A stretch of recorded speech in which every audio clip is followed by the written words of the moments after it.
Okay, so if anyone's here, go ahead and say hello. Wait a few minutes.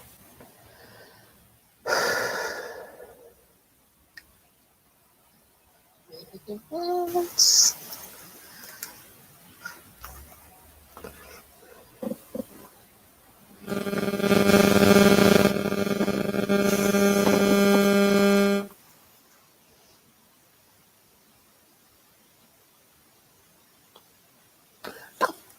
Hi, Molly. Oh, I see you changed your name. Can you hear me okay? And also, how's the audio on this?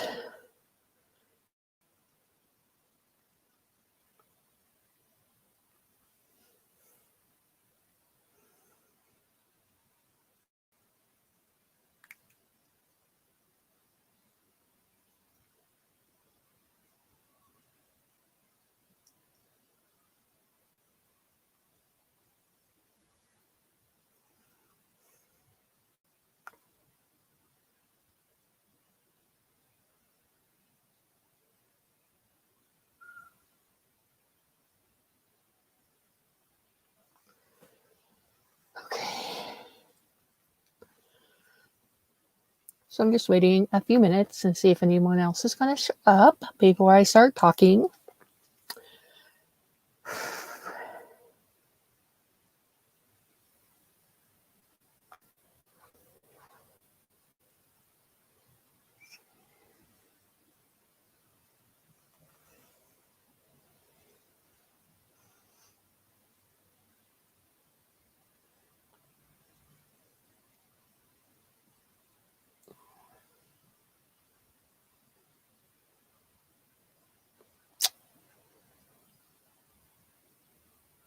Is it really grainy for you guys?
All right, I'm hoping this is better for you guys.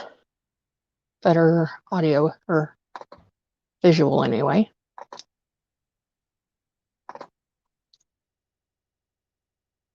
Okay.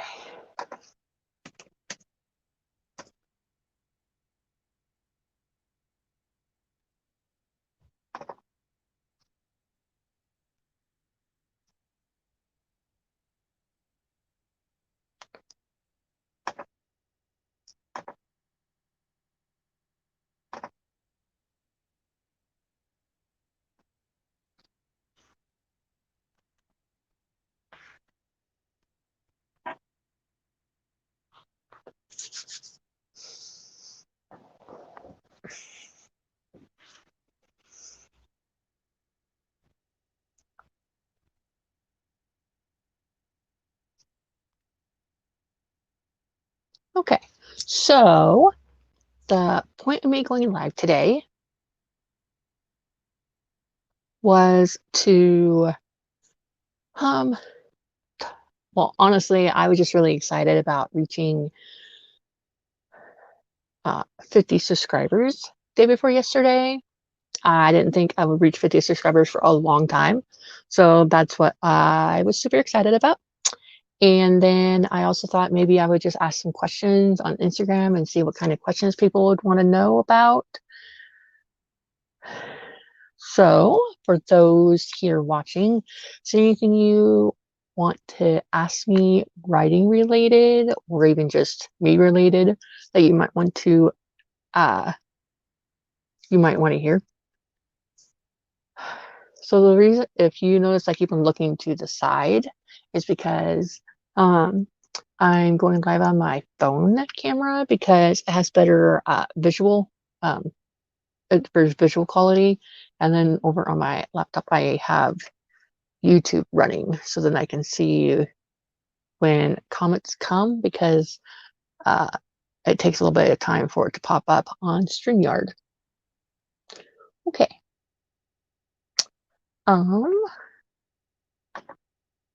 There was some questions that a few people had asked. Let me see here.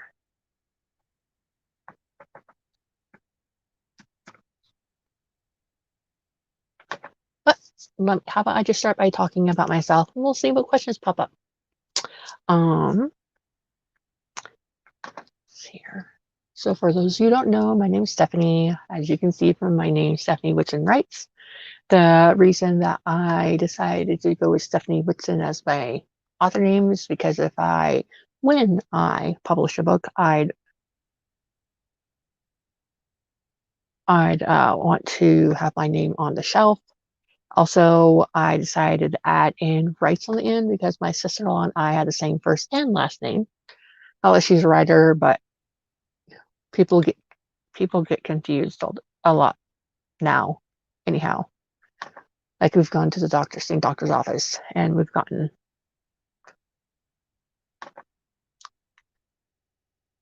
things like that mixed up. So let's see.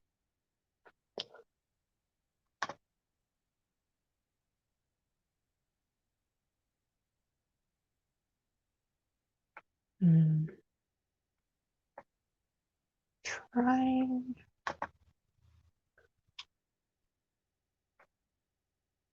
All right, so on a Discord server, I said that I was going to be doing a live Q&A type thing, and one of the users is also on YouTube, Laura Nettles, asked me a few questions, so I think I'll just start with those, and then we'll see what other questions come up along the way. If you're here and watching, could you just leave a comment down below and let me know that you're here? Okay, so on the Discord server, Laura asked me, where do you get your inspiration for your stories? So my first story that I finished writing, and I finished writing in April, and what I mean I finished writing is that I got to the end. I still am going through some edits, and just yesterday, as I'm reading through it yet again, I realized that one of the chapters is like, go from one chapter to the next is like 8 months of time has gone by, but there's no reference for that in my book. So I'm going to need to add another chapter, I think, somewhere in there. But right now, I think it's about 43,000 words. So the inspiration for that story, which I think I'm going to be calling it either Tears of Yesterday or Detours to Destiny, one of the two. It is a memoir based on my less than stellar upbringing. It basically chronicles my life going from house to house to house with my dad and his different girlfriends and his wife, and then ending up in foster care, and then finding out what really happened to our mom, things like that. So that wasn't really hard to write. It was really hard to figure out where to end it. So that's where I get inspiration for that one. I am now working on uh, fantasy adventure type novel. A fantasy adventure type novel. And that one, I got the inspiration from a character from a TV show I used to watch a long time ago. There, the TV show that I'm referring to is Xena the Warrior Princess. Um, and that one, I got the inspiration from her sidekick character, Gabrielle. And so in my fantasy story, there's a princess that gets banished from her kingdom from using magic because her father has deemed magic as evil, and somehow she gets a hold of it, and so he strips her of her title, and then she goes on adventuring. And I'm like 21,000 words in, and the 21,000 words in, and we're at the point where she has met a water dragon, the newer mother, and then she has this book from her mom. Her mom's no longer alive, but she has this book from her mom, and the it is going to be telling her about her family history. So that's where I'm at with that. Let's see. The other question that was asked is, how would you describe your writing style? So I've written a few other things besides those two things, but the other book, my memoir, and this one, so ones I've written uh, pretty confidently. So I think the writing style is, I don't really have a rhythm or a rhyme to when I write. I've tried writing during the day. It doesn't really work out. Oh, someone's here. Oh, uh, S. Sapak has said hello. Hi, I'm glad that you're here. Have any questions or anything for me? Just hop in there and let me know. I'm just going to talk about my writing and stuff like that. And then if we get enough people here, we could always do some writing sprints. But I'm just really excited. I get to talk about my writing, about me, which is weird because I don't really talk about myself. And I have 52 subscribers, so yay.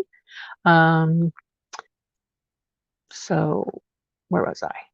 Oh yeah. So I don't really have a schedule when I write. I just find time to write. Sometimes I'll write at night for a few hours. Sometimes I'll write during the day. But I get the most writing done in one chunk from like 8 o'clock at night till midnight is when I get most of my writing done. I am not an outliner, but I would really think I need to be an outliner because creating a fantasy world and using magic rules and all that, I think you would need to have some sort of plan. My plan was that she just gets kicked out and she goes on adventures, but that's it.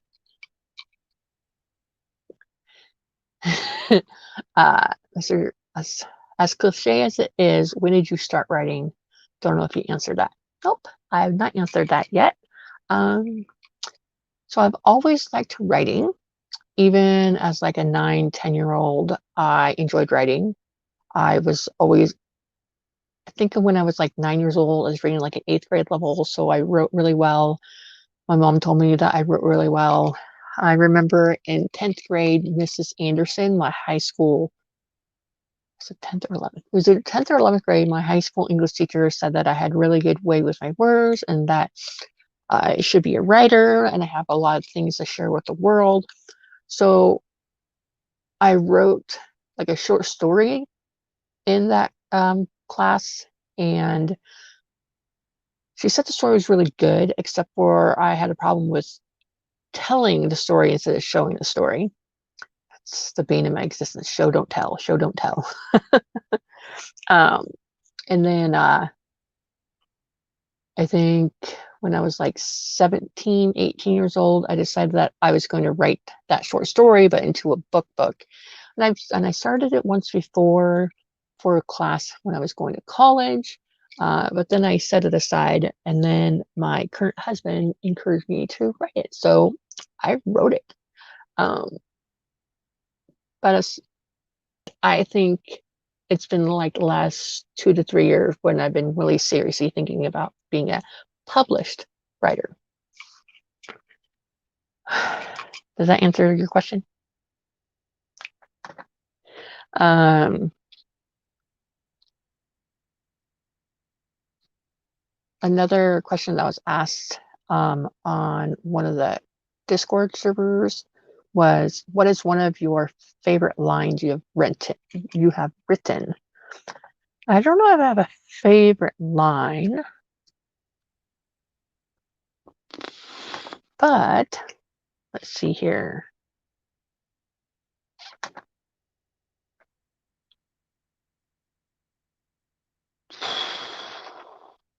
Let's see. Let's see.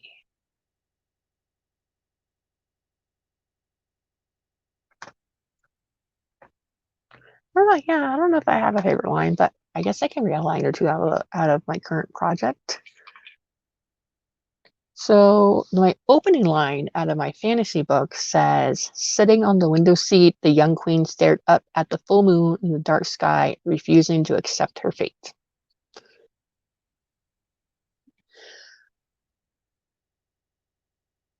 Okay. Molly says, "What do you do when you're having a mental block?" I don't force my writing. If I'm just not feeling the story or not feeling the writing, I don't try to sit there and stare at the screen or stare at a piece of paper until I am able to write, or when an idea comes up to me. I sometimes I'll talk it out loud with my husband, he'll give me ideas. Sometimes I'll talk it out loud with my kids and they'll roll their eyes at me or not. Sometimes I just put away the writing and do something else. It could be like play a video game or watch TV, or just I just put it aside. Is that weird? I know some other writers are like, you need to work through it, but if I'm not feeling the writing, then I'm not gonna force myself to write, because in the end, I think it's not gonna sound as well as it could if the words are flowing as opposed to forcing your way through it.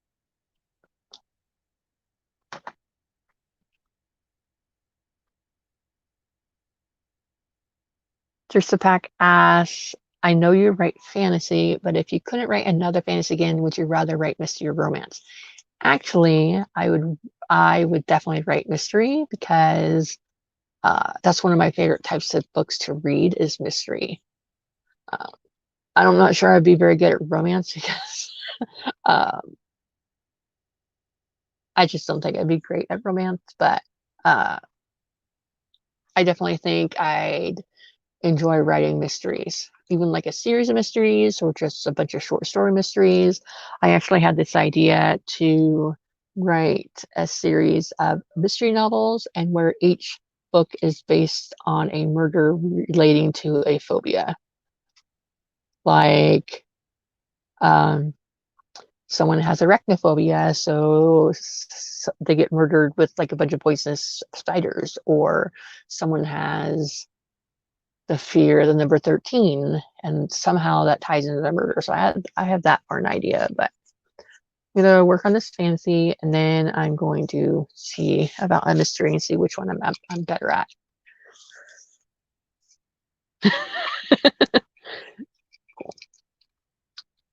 Yeah. So a little thing that you don't know about me is that I studied psychology going to college, and I was really close to getting a bachelor's of science in psychology. The only reason I didn't earn that degree is because I divorced my first husband, and it was just a lot of work going to the divorce and taking care of my kids and stuff. So I stopped going with the intention of going back, and that's never happened.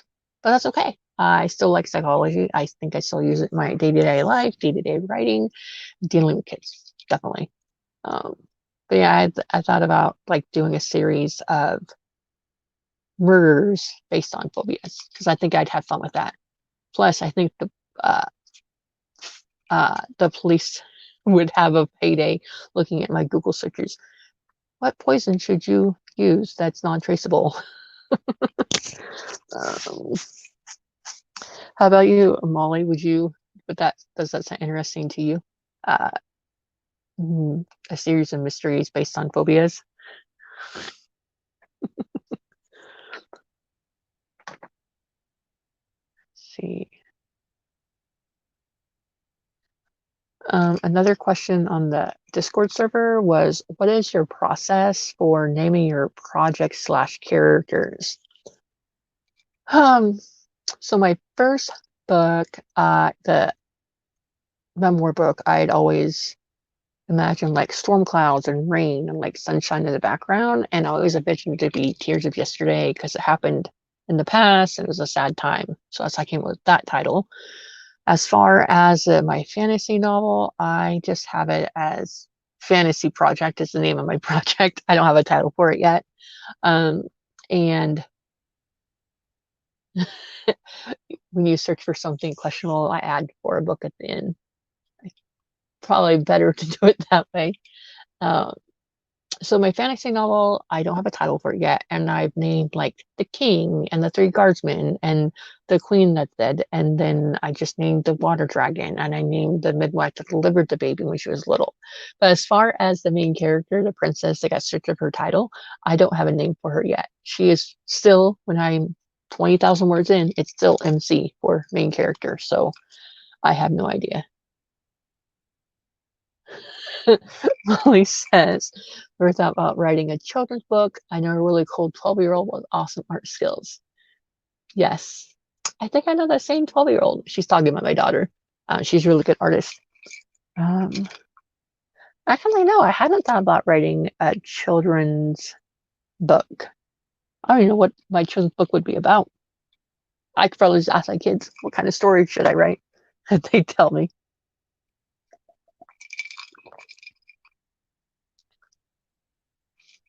Hmm. The other question I have on the Discord server was, how long do you spend on world building before you start writing? Honestly, when I started writing my fantasy novel, I just had an idea and I am making up the world as I go along. I don't have a map for it. I just know there's a river running through it and there's woods around it. I don't really world build beforehand. Kind of make it up as I go along. Which I'm sure if I did it beforehand, I might be further along in my story.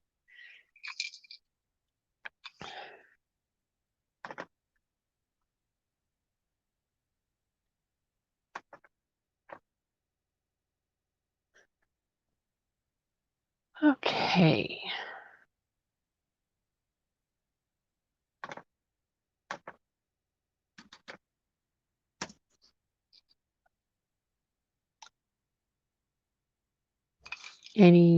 Let's see.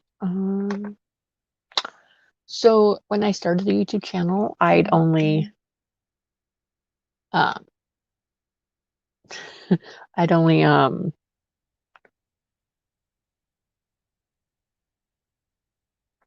been like writing my book for a couple of months. Oh, what are the most words you've typed in a day? So there's this Facebook group called Write 10K in a Day. And so they have a specific day where everyone writes and tries to write 10,000 words in one day, or you can just choose your own. And if you get 10,000 words in a day, they'll send you a sticker. So in April, I tried writing 10,000 words in one day, but I think I got to like 8,000, just shy of 9,000 words I got in 24 hours. So I think that's the most words I typed in one day. But then I didn't write anything for like a week because my brain was fried. I think that's the most I've written.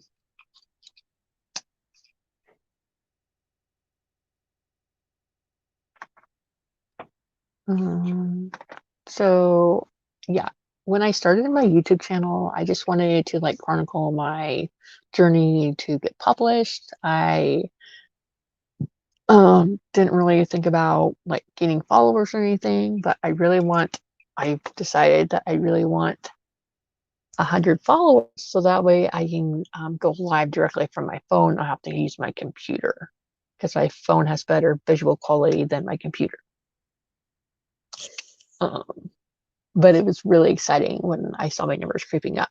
So I have this channel, which is all about my writing, and then I have another YouTube channel, which is all about like our family of five selling all their stuff, like moving an RV and doing the RV lifestyle thing. And I didn't really get a lot of like viewers or subscribers until I did a couple of interviews with my husband. He's a double knee amputee, and those have been viewed like hundreds upon hundreds of times, and they're like an hour long.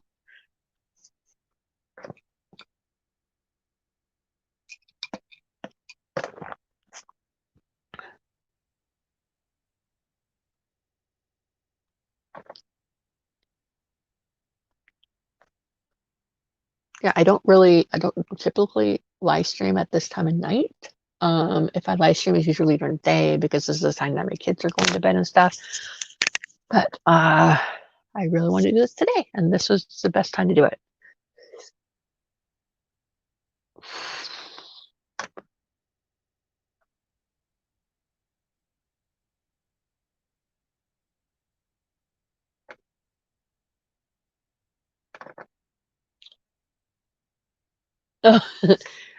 Yeah, so I did a video, like part one video interview of him for like 25 minutes, and then the second part about his recovery in the hospital, and that was for like an hour. And then I did like a live stream like of us, and we told the story of us how we met in our first date and why I thought it was funny that he had a shovel in his trunk and not an axe. There was a whole story behind it. Yeah, he is pretty funny.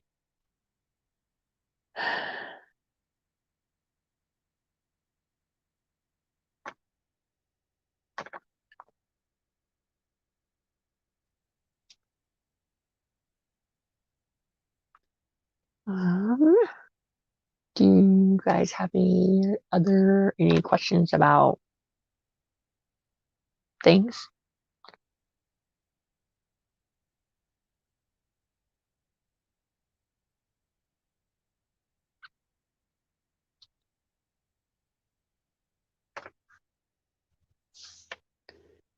Let's see.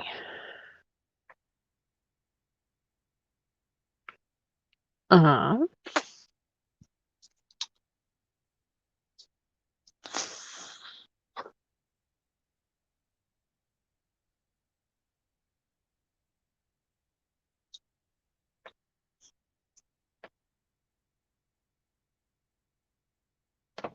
you also thought about short stories for tweens. Is that preteen still? Um, I mean, I've thought about doing like a series of short stories and putting them together in a anthology. So maybe like 10 different short stories. Um, maybe like for like between like 9 and 12 years old geared towards. I think that'd be fun to do. Um, I'd have to like figure out the type of story I'd want to do. That makes sense. Do you guys have any ideas? I'm open to writing for different audiences. I just thought I really hadn't given much thought to writing children's books, actually. I'm not sure why.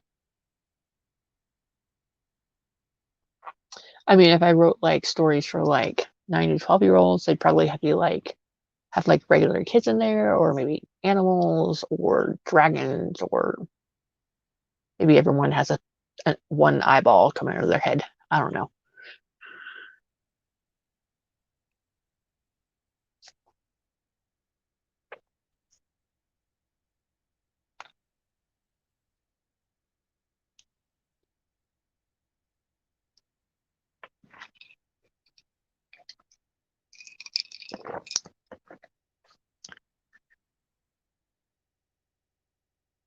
Um, Molly asked, how do you track your progress and ideas with each book you are writing? So I only work on one idea at a time, but uh, I have one particular notebook that I handwrite stuff in, and I'll write down like ideas. And that one has like um, notes of how to do a mystery novel outline, notes on how to do a romance outline, notes for hero's journey outline. But then once I have an idea in my head, I'll just write down like a paragraph or a page of it, and then I'll set it aside. I am not one of those people that can work on more than one project at a time. So I typically have everything saved in Google Docs. Anything that's more than just like, and it could be a good idea. If I think it's a good idea, then I'll end up typing up in Google Docs. But I like to finish one project before I start another. And then how do you track your progress ideas with each book you are writing? Um, so like Google Docs tracks like how many words I've written. Um, but there are a few programs I've recently tried out. They'll that I think will help me with the pre-planning, as in like the timeline of the different chapters. I've used Wave Runner.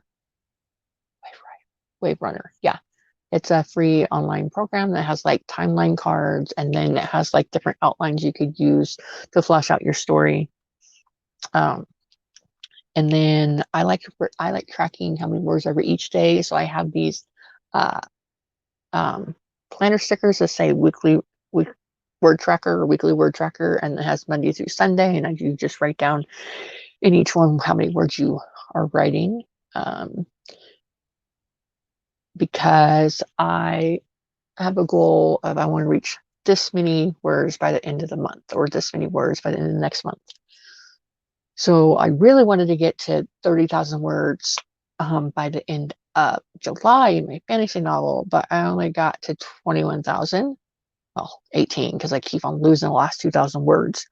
Um, so by the end of August, I want to have 20,000 more words. So I'll have 38,000, because I also am going to be editing my other novel, the Tears of Yesterday novel. And then I hope to have that released by mid-September to early October. And I'm going to self-publish that one, the memoir one. I'll probably end up self-publishing all of it just because that's what I want to do.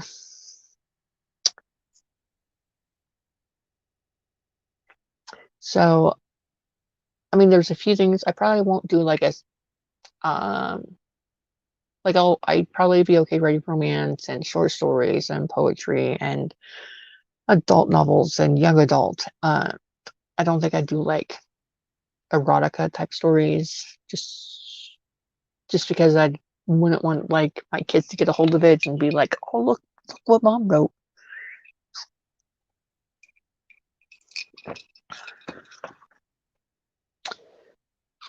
Uh, Ollie asks, how have you ever had to stop in the middle of a really good part of your story and had to come back? If so, how did you refocus and start where you left off? So I'm gonna answer that two ways. So if I'm coming to a part in my book and I have to stop for some reason, I will write like, so for example, my fantasy story, I was coming to the point where the dragon was had come out of the river water. So the kids were needing my attention, so I just wrote dragon out of water. And then so when it came back, I knew that the next scene was the dragon coming out of the water.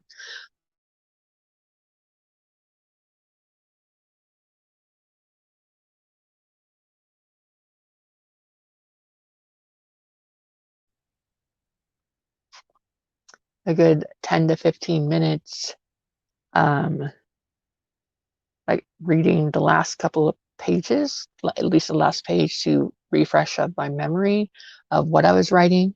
Even if it was just the next day and coming back to it, I always like to read the last page of what I wrote to get me back to where I left off.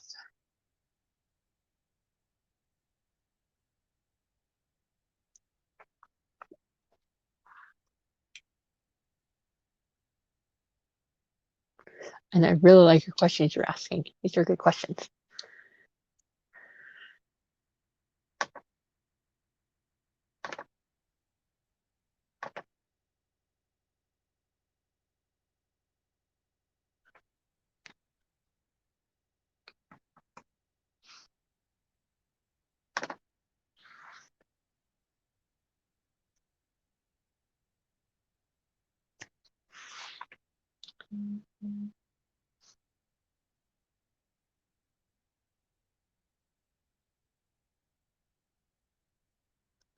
I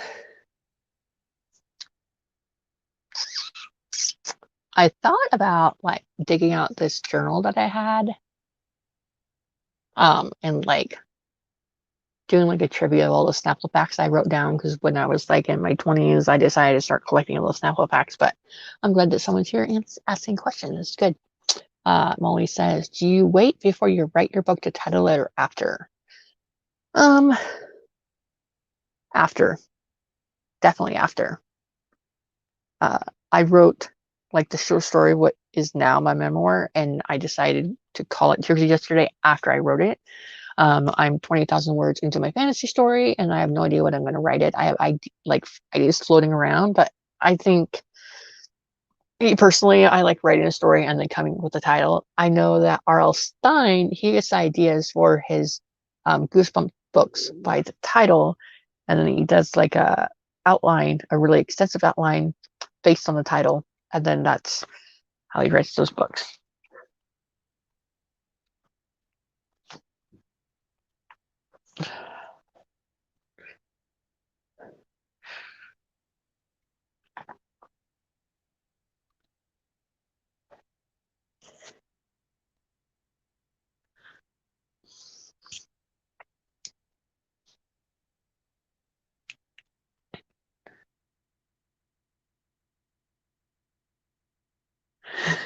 So Molly asks, where's your favorite place in your home to write for comfort and where your ideas flow?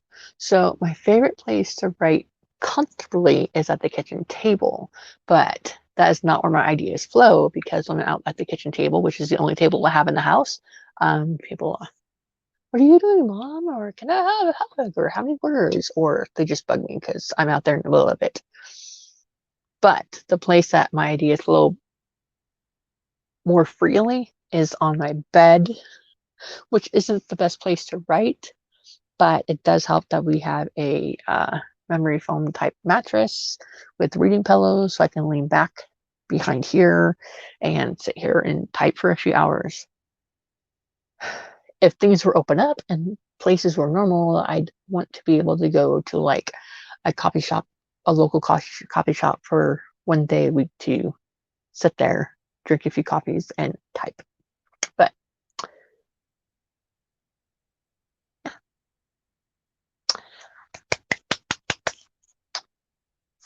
hi, Heather. Hi. I'm glad you could make it. So, as you can see in the title of this video, I've reached 50 subscribers and I was just doing like a live Q&A. Lord Nettles asked me some questions on the Discord, one of the Discord servers, and I'm always been asking questions. But if you have any questions you want to ask me, so I have stuff to talk about, that would be excellent. And I'm glad that you're here. I know it's really late for you, Heather, because you're in Florida, right?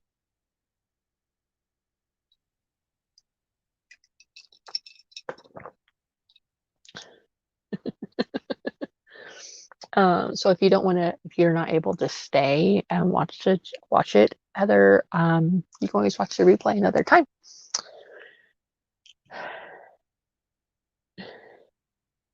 Oh, my favorite font. I'll have to, let me look at that.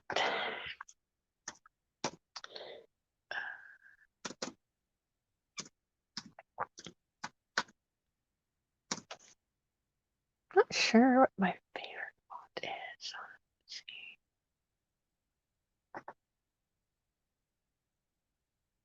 is. So I like writing when I'm typing. I like writing in Arial or yeah, Arial or Comic Sans. I know it's weird to write in Comic Sans, but I find that because it's a really different font, that makes my brain think differently. It's weird. I also tried like typing in Times New Roman, and then when I was editing, I switched everything to Comic Sans, and I caught a lot more mistakes that way than if it had just been regular. And I think it's because my brain was not typing in Comic Sans, but then it was reading it. Right, yeah, that's fine, Heather. Go ahead and catch it on a replay another time. I really wanted to get this going, but today I spent like 4 hours helping set up for the local autism walk here, and then tomorrow all day I'm all big autism walk, and then Sunday I have church, so there wasn't really a good time this weekend to do it. So that's why I'm doing it now. But if yeah, I don't mind. I thank you for stopping by.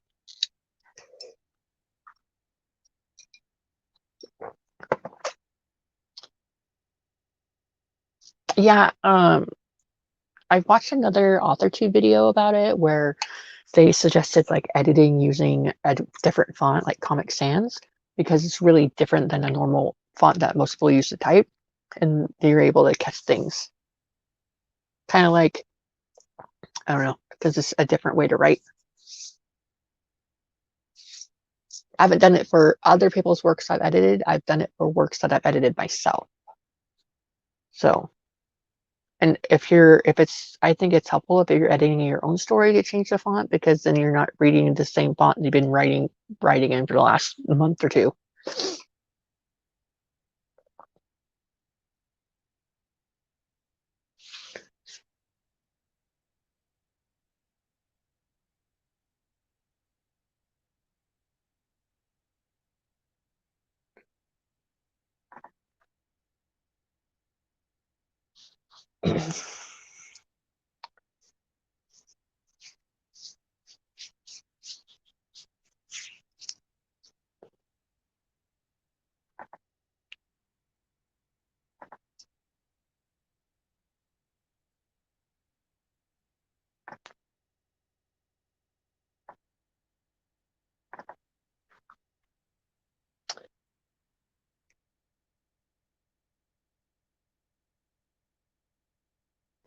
All right. I don't have any more questions that people ask me either through my Instagram stories on Discord server. So, do you have any non-writing questions to ask me? I'm totally fine answering any non-writing questions if you would like to know anything else about me that you don't know already.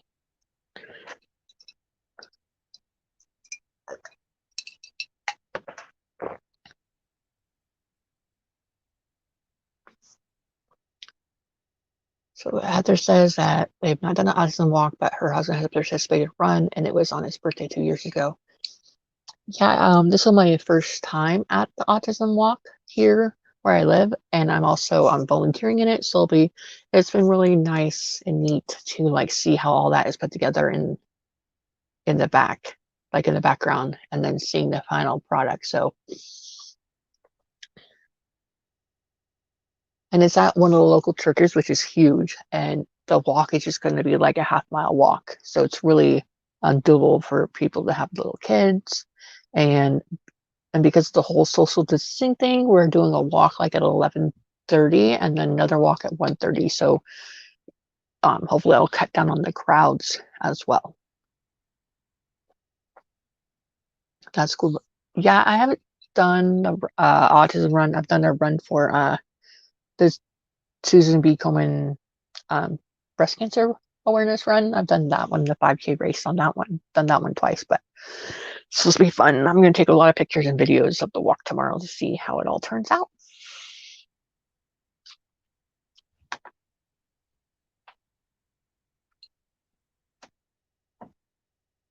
All right. So Heather asks, "What's your favorite part of living in an RV?"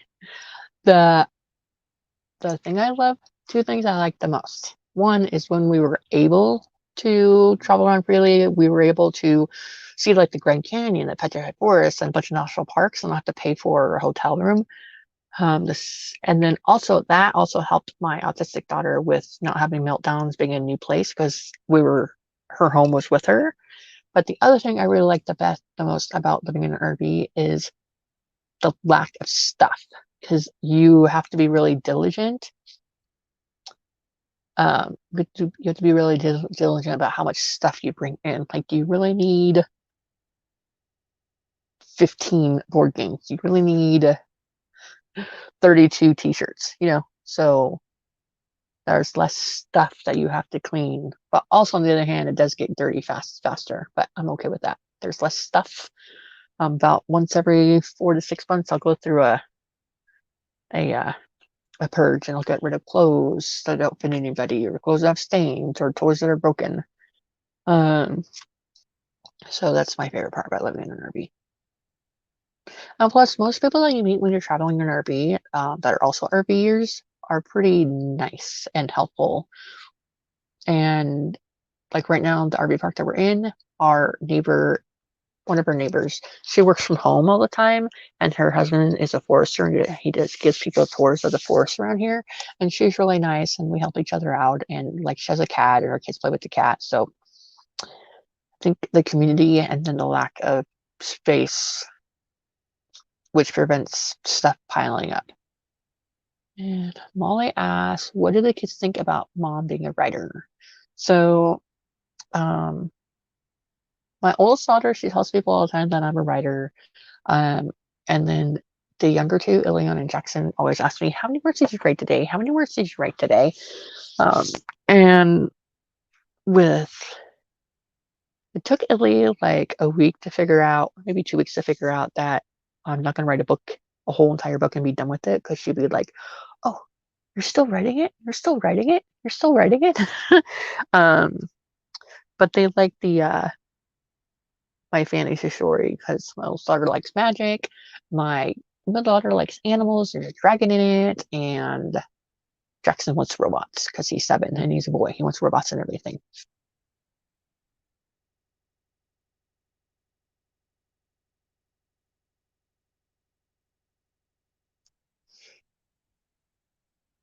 I think it'll be great when I'm able to like finish a book and then order an author's copy of it.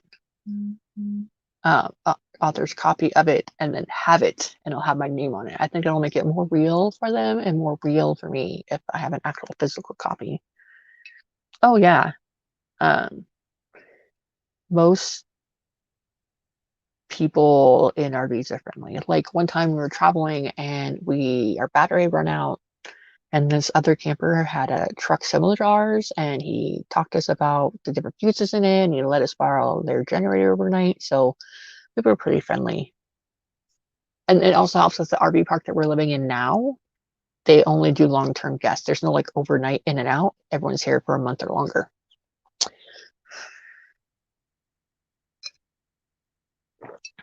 All right. When we are able to travel next, we definitely want to go see the redwoods in Northern California. And I have a friend that lives in Northern California that we want to go see. And I want to go up through Idaho and Montana, and go see Mount Rushmore. Because last summer we traveled to the Southwest in the summertime. I think this next time we travel in the summer, we want to travel like up north, in the north part of the United States. Maybe it won't be so hot. Uh, what is the name of your other YouTube channel? It is called 5 Find Freedom, because there's 5 of us. We're free of being stuck in one spot.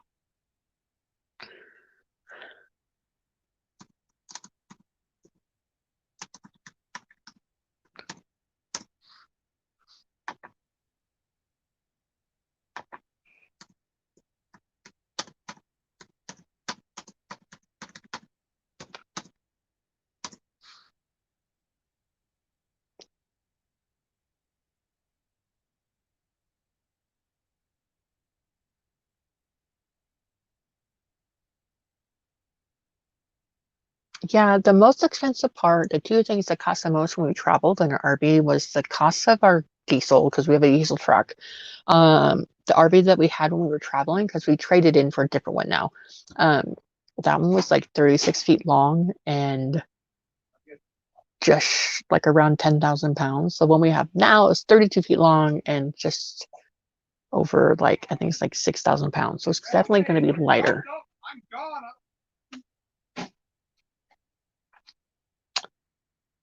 And up until we got into Texas, every place that we camped at was free, because we were just camping in like national forests and BLM land and campgrounds. But In Texas, there's not. Does it get really hot in the RV during the summer? It can. I mean, when it was here, like 99, 100 degrees over here, it did get warm. But one, we have an AC, and if you keep the windows closed and covered, uh, and not let in a lot of heat, it does stay cooler. Um, and then like you can always get like this shiny stuff that people put in windows to help insulate it. Um, but we use the shadow to our advantage. So in the morning, when the shadow is when the sun is just starting to rise, we'll open up the windows, but leave the blinds down, and then we'll once the sun like around 10 o'clock in the morning or so, we'll turn the fan so it cools down a bit.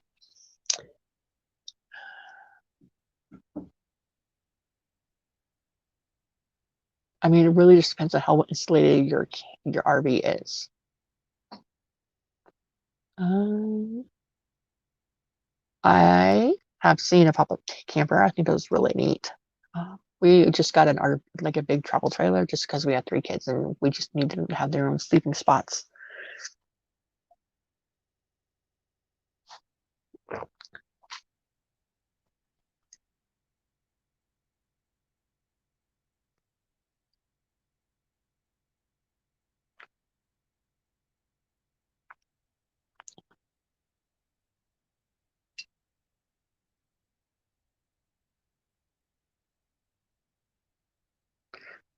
Molly asked, how long have you been homeschooling your kids? So Jackson is 7 and is in 2nd grade, and he's never been in public school. Ileana just turned 10, and she's been homeschooled since spring break of kindergarten, and now she's in 5th grade. And then Hannah, she's been public schooled back and forth. So I want to say, like, consistently for the last 5 years, I've homeschooled consistently. Um, Anna misses her friends and social aspect, but she also picked up some weird stuff, which is, typical for a middle schooler. Ileana does not want to go to public school because she doesn't want to get up early and she would miss seeing me all the time. And she knows you can't hug everyone that you see in school because it's inappropriate. And she really likes saying hugs to everybody. And Jackson just wants to do what his sister does. So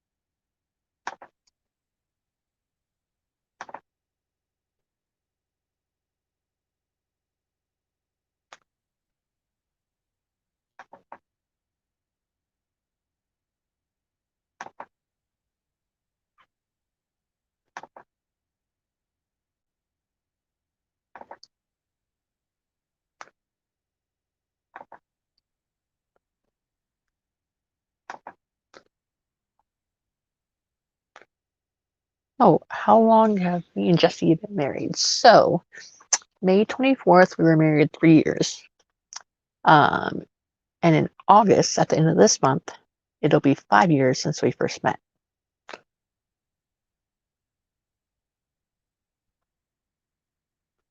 Heather says they went camping in her brother's family with my brother's family in their pop-up camper about 5 years ago, and my kids just loved it. We went to Disney's Camp Wilderness. I've heard good things about that place. I've not been to Disneyland or Disney World, which is fine because I don't do roller coasters or heights. So I'd probably be just a lot of walking around and watching the kids go on rides, which is fine. Um,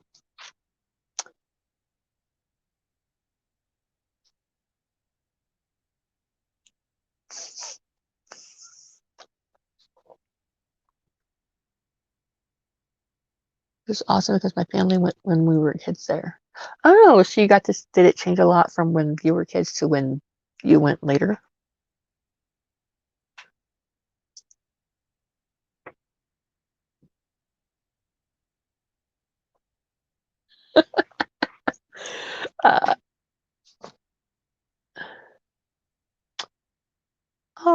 thank you, Dawdling Writer, for popping in to say congratulations. Um, Holly asks, what is your best crazy story while on the road?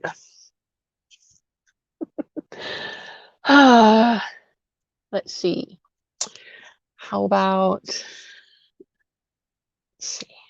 Oh, so we were staying at Lake Meredith in northern northwest Texas near Amarillo, Texas. And it gets really crazy windy in Texas, which I didn't know that. And it was shaking the trailer and stuff. And I said to my husband, we should probably get going. And he's like, no, let's do one more night. So that night it was raining and windy so bad that it kept on rocking the trailer. And then the next day we all get the kids packed up and we're getting ready to back up the trailer. And so we had the kids get in the trailer and Jesse drives and I direct how he's going to back up. So the kids are getting in the truck and I hear it's cracking like ice. And it is the back window cracking. I yelled at the kids to get out and the wind was so bad that it blew the hardtop cover to the back of our truck off and cracked the window. Or maybe it is when we ran out of gas basically up in the mountains outside of Trinidad, Colorado, and we were there for 12 days. That could be a fun, interesting, crazy story. Or the fact that we got 3 flat tires in like 8 weeks. Oh, and Bunny, that's crazy. I think that's crazy anyway. But the important thing is we didn't lose a child and we didn't get too terribly lost.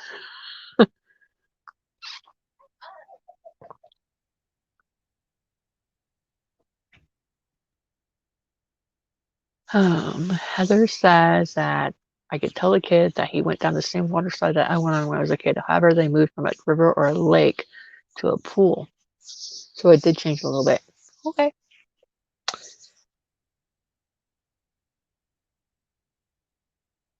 Yeah, 12 days. Like, we were in Trinidad, Colorado, and we are gonna go up north. Like, just travel north.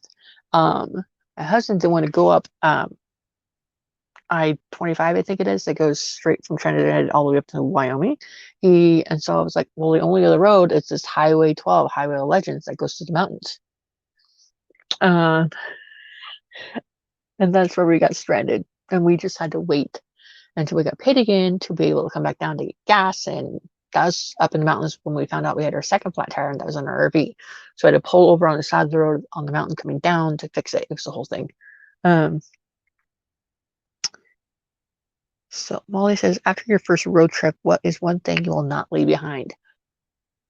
A generator. That is one thing we will not leave behind is a generator and extra water. Because we used a lot of water cooking and stuff, and we lasted for like good 4 weeks without a generator. So we would not leave behind a generator or extra water. Yes, 2 important things there.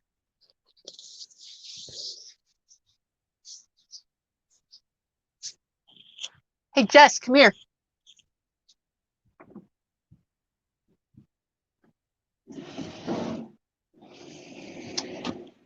They asked, what is one thing that after our first road trip, what is one thing that we would not leave home without? I said extra water and generator. What would you say? A coffee pot. Okay. Okay. That's true.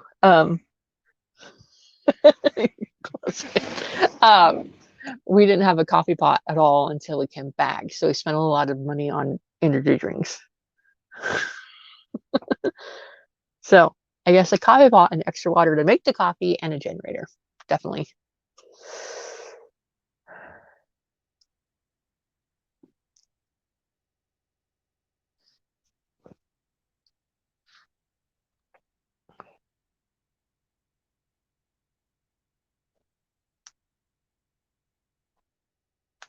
So I'm gonna probably wrap this up in like another 15 minutes and then because I have to get up early in the morning.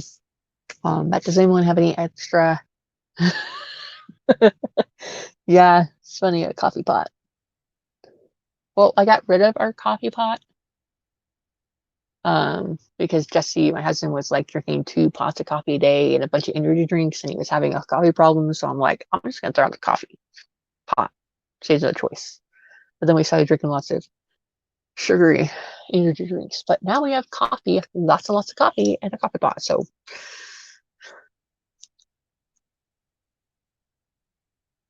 yeah, I'm really enjoying my coffee in the morning now. My husband will get up and make it in the morning when he goes to work, or on the days off, I'll do it.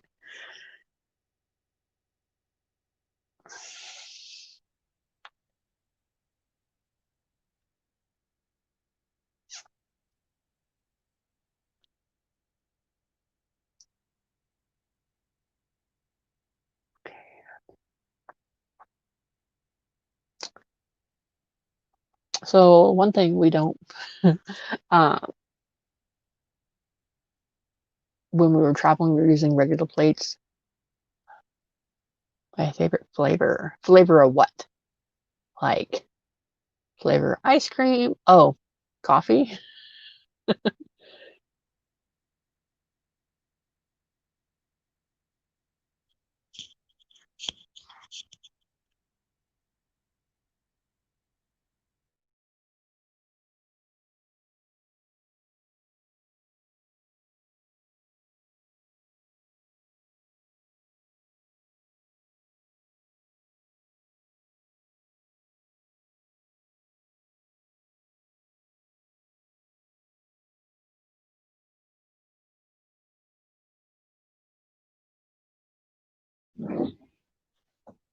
All right. So my husband made a blend this morning that was really good.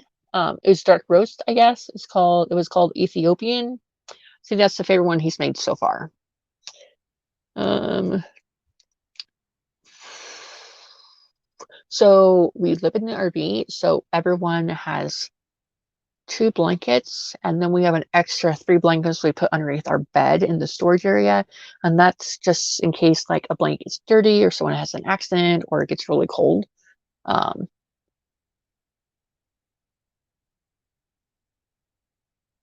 so I do not drink my coffee black. I can't do that. I do fake creamer. I like the like vanilla or vanilla caramel flavored creamer. My husband will drink coffee black if he doesn't have any creamer. If there's no creamer, then I'm not drinking coffee. Um, so I think that each person has 2 blankets that they have, and then we have a couple extra that we've gotten for Christmas presents. We just usually store them until we need them.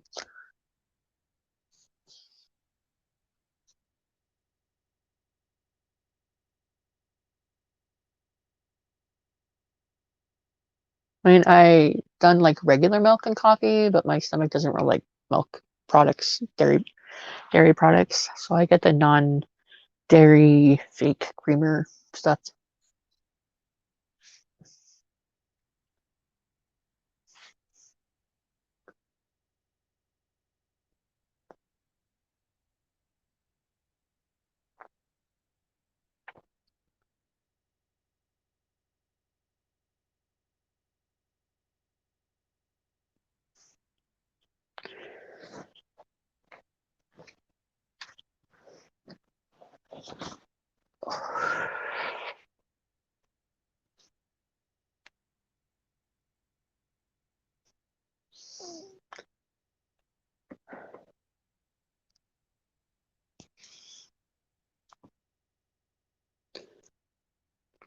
This is the first live where I'm just like talking. Usually I do like dog and then a writing sprint and then talk some more and then writing sprint, but this is different. So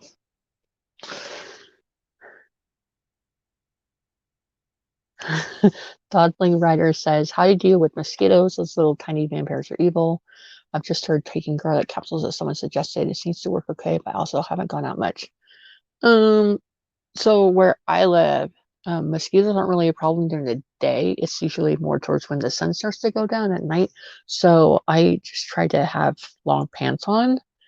Um, and we use a lot of garlic seasoning and stuff that we cook with.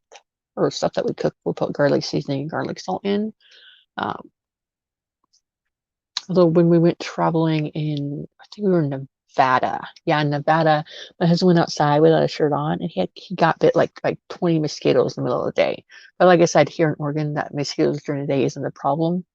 Um, but yeah, I've heard that garlic does help. So if you don't use garlic normally, then garlic capsules definitely is good. Also, if you drink a lot of sugary stuff, that makes you more attracted to mosquitoes to eat you.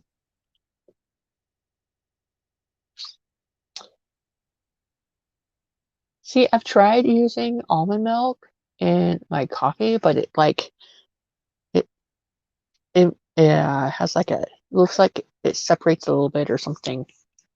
Maybe I'm not using the right brand. What brand of almond milk do you use, Heather, in your coffee? Yeah, when I have dairy, including cheese, when I have anything gluten, bread, whole wheat, my stomach bloats up and I swear it's like I'm 6 months pregnant.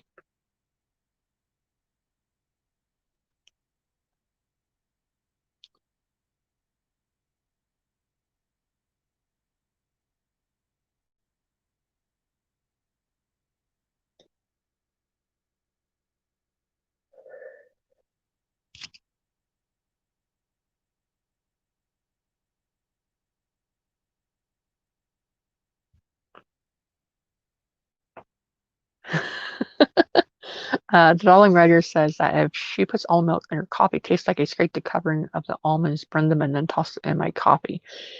Yeah, I've tried Silk and Almond Breeze, and both of them they don't mix up well in my coffee. So I just use non-dairy creamer.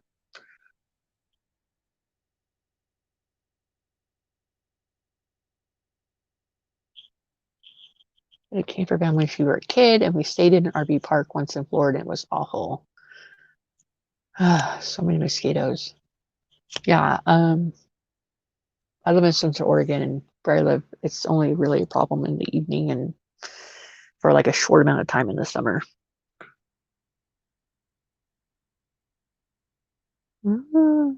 Yeah, I don't really shake my almond milk.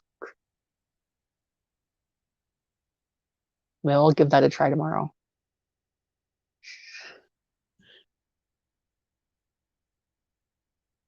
Hmm.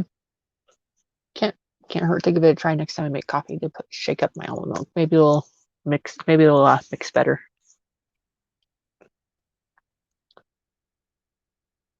All the kids have rice milk in their cereal, but I've tried rice milk and coffee, and that just tastes gross.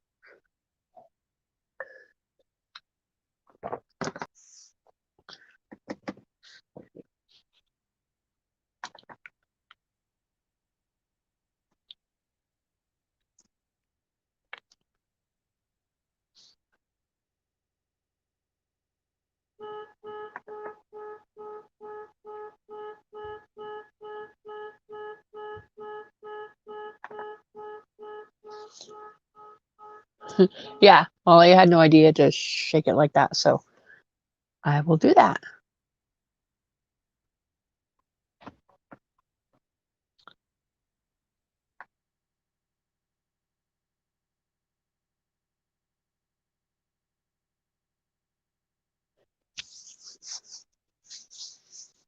I may have had almond milk in cereal, so but I haven't really noticed it being weird. But I'm willing to give it a shake to put in my coffee. That'd be great because then maybe I'll be able to drink more than one cup of coffee a day.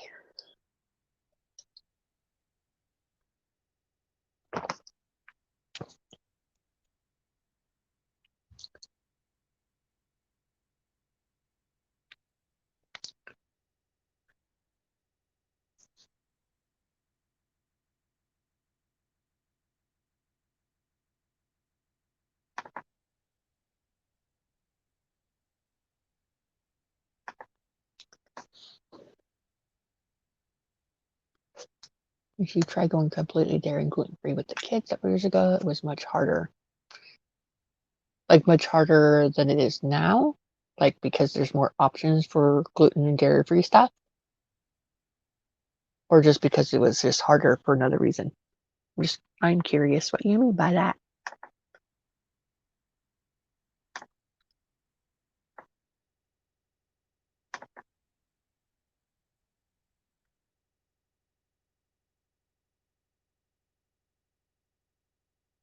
Oh, yeah. So I've had almond and cashew ice cream. I've had this brand 365 cream cheese and cheddar cheese. I I tried these gluten-free noodles and they didn't taste very good, so I'm okay with that.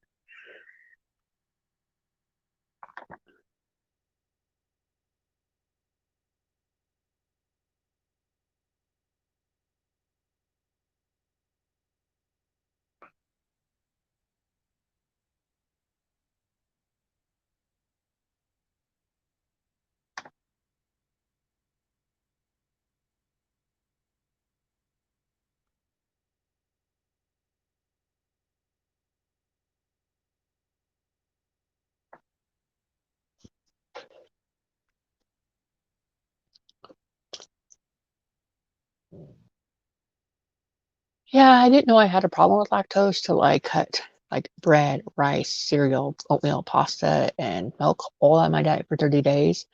And in those 30 days, I lost like 6 pounds. And then I added stuff back in to see how things would be. And ever since then, I can't do milk, which is sad because I can do Oreos, but I like to dip them in milk, and all milk doesn't taste the same. And there is no milk in Oreos. Like the cream in the middle there's no milk in there. And yeah, I love cheese as well. Like one of my favorite things to do on date night with my husband is to go eat fried cheese, macaroni and cheese bites.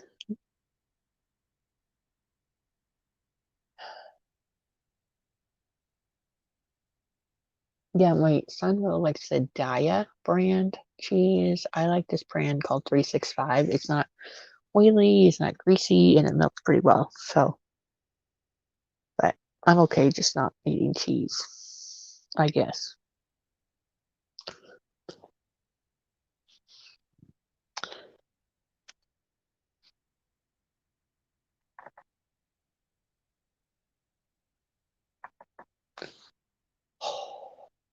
Those are definitely yummy. Now you're making me hungry.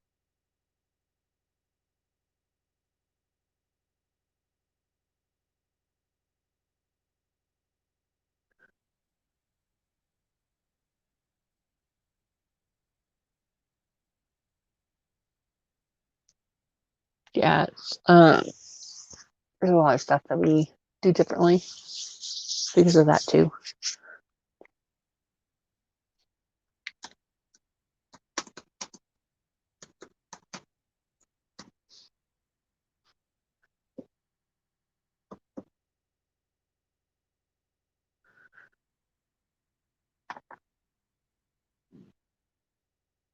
Okay, so it is 9:30 here. It's been really fun talking to you guys, answering your questions, and uh, I hope to do this again when I reach 100 subscribers. And thanks for hanging out with me and listening to me talk about myself. Um, the Darling Writer says that she's okay with gluten, but a lot of dairy-free products are also gluten-free. So I have to try essentially two alternatives at once.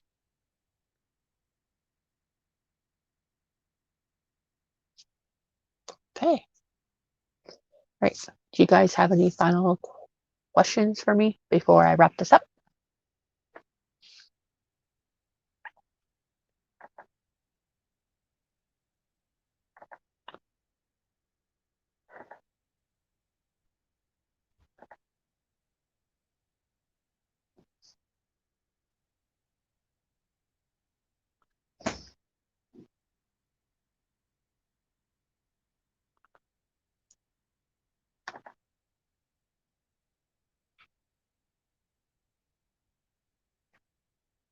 So,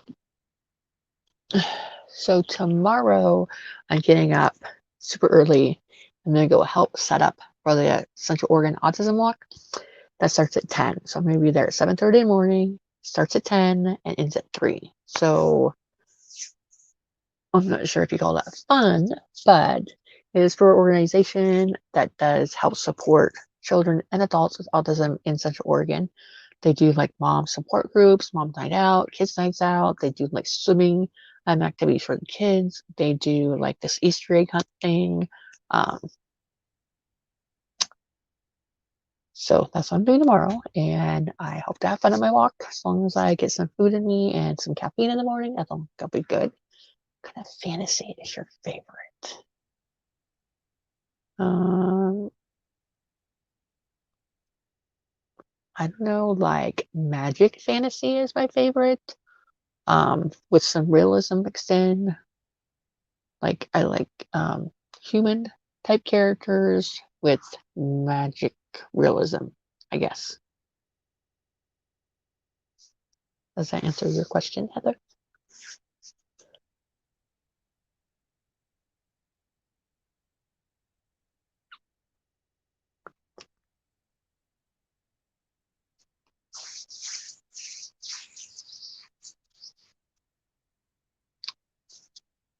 Like I like fantasy that has a touch of realism to it, like real things, I guess. I don't know. I don't know the different types of fantasy. I like reading like magical fantasy and urban fantasy. All right. Thanks. Thank you. Thank you. Thank you. This is fun. All right. I'm gonna wrap this up and all right. Okay. All right. I'm gonna wrap this up, tell you goodbye and all that. I obviously have a channel here on YouTube. I'm gonna try to post at least one video a week of writing related content. You can find me there. You can find me on Instagram underneath also Stephanie Whitson Writes.